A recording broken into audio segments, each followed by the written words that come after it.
अक्षता, सध्या बंगळुरूमधले काय अपडेट्स हाती मिळतात? कुठे चुकलंय? काय नेमकी परिस्थिती या ठिकाणची सध्याची आहे?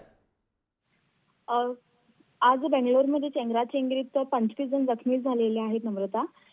येथील गेट नंबर 12 आहे तिथे प्रचंड मोठी गर्दी झाली होती. ही गर्दी पांगविण्यासाठी पोलिसांनी थोडासा लाठीचार्ज केला आणि त्यामुळेच या घटनेमध्ये 10 जणांचा मृत्यू झालेला आहे चेंगराचेंगरीमध्ये. सध्या या ठिकाणी प्रशासनाने ॲम्ब्युलन्सची व्यवस्था सुद्धा केलेली आहे. सर्वांना जे जखमी झालेले आहेत त्यांना हॉस्पिटलमध्ये दाखल करण्याचं सुद्धा काम सुद्धा केलेलं आहे. पण आता स्टेडियमच्या बाहेर, चिन्नस्वामी स्टेडियमच्या बाहेर इतकी मोठी गर्दी आहे की पोलिसांना सुद्धा ही गर्दी हाताळणं कठीण झालेलं आहे. अगदी, आणि ही आपल्याला इथे दृश्य काही दिसतायत, ही मला वाटतं बंगळुरूमधल्या मेट्रो स्टेशनची दृश्य असावी. मला वाटतं सेलिब्रेशन झाल्यानंतर हे फॅन्स घरी निघालेले असतील. खचाखच भरलेलं आहे हे मेट्रो स्टेशन.